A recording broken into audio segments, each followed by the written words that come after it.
there was a report that came out about Luka Doncic and his desire to stay with the Mavericks long term.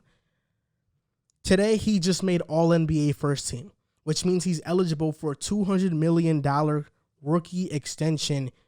He even said in a press conference, what do you think? Of course he's going to sign it. With a smile. He's going to sign it, no doubt about it. So even if his desire isn't to stay with Dallas long term, he's going to be here for at least 4+ years because of that contract, no doubt about it. But this article was written by two athletic journalists, Tim Cato and Sam Amick. And The Athletic is a trusted publisher. I love it. Yeah, they are a trusted publisher, so I'm not knocking this report, but Mark Cuban did quote tweet a tweet about this article and said complete bullshit. So he obviously thinks that this article is full of shit, but let's talk about it. Yeah. I read the article. It's not that long, but all people got to know is that Mark Cuban's right-hand man, his last name is Vulgaris. He was a gambler, and he was hired by Mark Cuban in 2018. And in one game, he sat courtside, and he told Luka to calm down and signaled like this with his hand. Luka got frustrated. He started back-talking him. They got into a back and forth.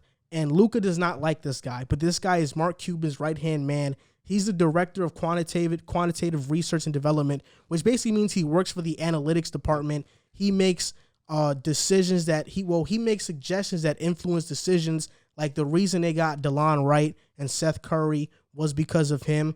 On draft night in 2020, it was a complete disaster, according to this report, because this guy drafted Josh Green and Tyrell Terry without giving the scouting department any heads up that he was going to draft these guys. Wow. So they have called this guy the most influential voice in the Mavericks front office. That's because he's Mark's right hand. Yeah, because Mark Cuban is the most influential, but this guy, since he's the right-hand man, he's the second.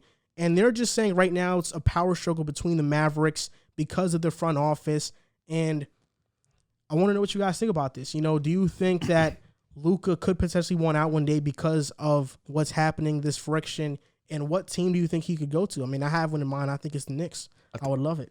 Yeah, I'm sure you would love it. I suck. I think, I don't want this to come out like racist or anything, but I think what we've seen over the past with European players that find a home in a... I don't think that's racist. Yeah. I wrote the same thing in mine. Oh, okay. Yeah. I don't even know what you're about to say. I'll let you say it. I think what we've seen from Europeans or, just people... Players overseas. Yeah, players overseas, they come, they find a home, they dominate at that home, they build the foundation here, they tend to stay for a long time, Hakeem, Dirk, guys like that. So I think with Dallas, Mark Cuban's a smart guy. I think we can all agree he's a very smart businessman. He's a smart owner. Dallas has been competitive, not recently, but they've been competitive over a stretch. I think he's going to make the best choice for Luka, and I think if he had an option of choosing Luka or his right-hand man, he's going to fire his right-hand man in a heartbeat. I think that's just Luka's a generational player. Yeah, he's good. I think he's going to be here for a long, long time. I don't think he's going to. That mockery of a franchise you said. I think he's going to be in Dallas for a pretty long time. I think Mark Cuban's going to assess the situation. But I think what it was Luka was just in a heated game. It was a high violence situation, and him telling him to calm down, it would make any one of us frustrated. They were probably losing at the moment. He's probably dumb tight. The refs, you know how Luka gets when the ref doesn't call the call. He thinks it's a call. He gets angry, gets all red. He's all talking shit under his breath. So, he's probably frustrated, and it happens. But I think inevitably Mark Cuban's going to make the right choice for the franchise, and Luka's going to end up staying for a very long time. Yeah, I'm not going to buy too much into this, honestly. Obviously, like you mentioned, he talked about the contract already, so he's going to sign that. He's going to be around for another 4 or 5 years probably. But I just feel like you look at what he's done with the Mavericks so far. He's gone against a more than competent Los Angeles Clippers squad that has 2 star talents in this league that he, if not for Kawhi going and putting the Clippers on his back, Luka outplayed him for a good portion of that series. He was the best player in that series by far. You could debate both years. Luka was the best player against the Clippers or in the Mavs versus Clippers series in 2020 and 2021. So I think that they have a long time together to learn what what type of players need to be around Luka to bring his game to that next level. You look at a guy like Porzingis, who I personally thought, I know Joel was a big fan of that trade on the Knicks end, but I thought that that Porzingis would have been a nice fit with Luka. You bring two decent sized guys, both that could shoot the ball. Porzingis obviously could shoot the ball relatively well for a big man, but we see that didn't work out because Luka is really ball dominant, and Porzingis needs the ball in his hands a little bit more to get himself going. But once the Mavericks realize that Luka needs shooters around him, similar to Tim Hardaway, he needs better defenders to bail him out on the defensive side of the ball because he's given 100% effort on the offensive side of the ball. And if there was one weakness of Luka, it'd definitely be his defense. So I feel like this is going to be a long-term thing. And as we've mentioned, European players do seem to take a liking to one squad and stick around. As recent as Giannis Antetokounmpo, who definitely had other options, he decided to stick it out with Milwaukee, and we see that it's paying dividends already 1 season after signing that contract.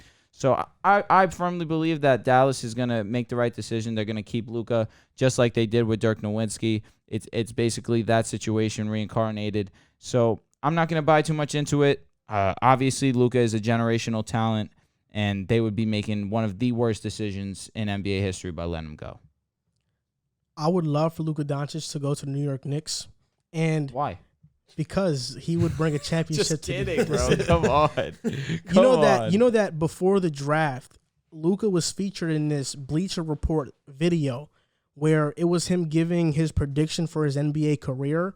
And he said, in my first year, I want to dunk on Kristaps Porzingis, and I want to be the king of New York. So he said it before, so he takes a liking to New York. But then, he gave his 3-year prediction for his career, and so far, outside of winning a playoff series and being the king of New York, he's done all that.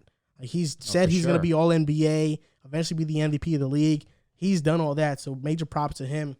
But like you mentioned, if it's between Vulgaris and Luka, you're taking Luka because Luka is the player. He's the franchise player. He's probably going to be the best player in the NBA in a couple years if he's not going to be that in next year. I mean, he's that good.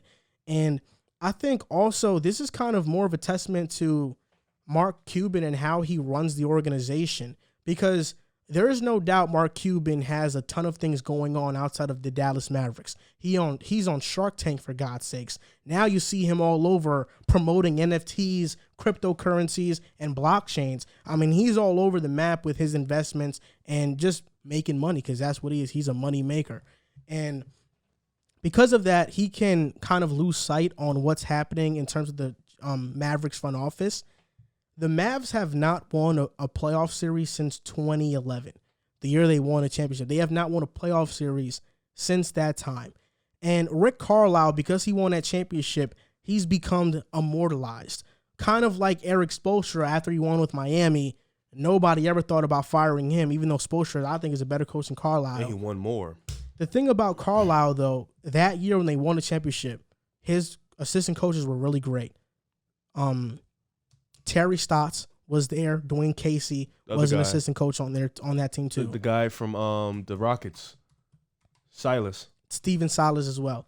So they had a good coaching staff, and I think Rick Carlisle to this point hasn't been exceptional. I thought the duo of KP and Luka would have been really great, mostly because they're both European. Maybe I stigmatized that duo a little bit too much. But if you remember in the 2018 draft, Luka, there were reports of him staying in Europe for one more year and coming out in 2019. I remember at that time, I told my cousin, the Knicks should sit out KP in 2019 and tank for Luka so we can have a duo of Luka or KP. I was thinking about a duo of those two in New York. Instead, they both went to Dallas. KP, not by choice, by trade. But I thought it would have been better, and I think KP hasn't been featured in the offense much because he has regressed. But I think that Rick Carlisle also is catering to Luka too much. And I think you need a coach who can also stand his ground. And to this point, I think Rick Carlisle has been more of a coach that knows if he steps up to Luka, he's going to get fired. And he's just trying to save his job at this point. But I think you need a coach that is going to step up to Luka, because there are times where he doesn't pass the ball. There are times where he misses teammates. He still has to improve on his game. Not much, but he still has to. And I don't think Rick Carlisle is the coach for that. But I think Luka will stay in Dallas for a long time because he's going to sign that extension for $200 million. And, 4+ years, a lot can happen in 4 years. They can build a contender around him in 4 years. I think that's well said about the coach, actually, because just you saying that reminds me of The Last Dance, and I'm blanking on his first head coach. Doug Collins. Doug Collins. Actually, that wasn't his first. No, but that's who I'm talking about specifically. That's who I'm talking about. Doug Collins, the way that he let Jordan complete. Here the ball. Here you go, Jordan. Do you? Jordan didn't start winning until he stopped ball hogging. 100%. Phil Jackson said, "Listen, winning chips or just winning in general?" By adapting to a real offense. Winning is winning chips. Correct. Okay. Correct. At least that's what you always like to mention when talking about Harden. Well, yeah, you're right. Okay. So regardless of that, Doug Collins is right now Rick Carlisle, where he's like, "Listen, Luka, we know that you're the guy. Do what you want. Do what you need to do to get us a W. However it is, even if you have 10 turnovers, I don't care. If you drop 40 and have 10 turnovers, I'm more than okay with it. That's not going to win you any playoff games, and clearly it hasn't done so up to this point. Granted, of course, Luka is young, but if we're looking towards the future, you need a guy to discipline a group of guys like this. And that's only going to bring their game and bring it to a whole new level. So I 100% agree with that sentiment. Do you guys think Rick Carlisle is overrated? Yeah. I do think he's overrated. At this point, they have a decent amount of I won't say he's overrated just because I feel like head office has a part of that too. Them getting rid of Seth Curry was a bad move. Seth Curry would have been enormous for them this season. Josh Richardson really didn't provide much for them. Philly's looking back on it, knowing that they stole from Dallas. If Seth Curry was there, you bring in another three-point shooter. Seth Curry's not an amazing defender, but he's a pretty solid defender too. That might have changed a little bit, but I feel like Rick Carlisle, he could do a better job of honing in on things, getting Porzingis involved in the offense a little bit more.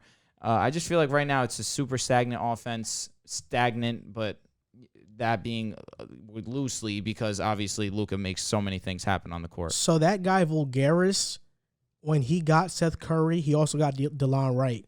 And at the time, he told Rick Carlisle to start DeLon Wright, and he thought he should be the starter next to Luka. And that only lasted one game, but from afar, these sources have told these two reporters that this guy Vulgaris controls a lot of the rotations that go out there. Like, he controls a lot of the things that are happening for Dallas on that end. So he has a ton of control in Dallas's front office, and maybe that's where the friction between Luka and the front office is coming from, because Luka, from what reports say, doesn't like this guy.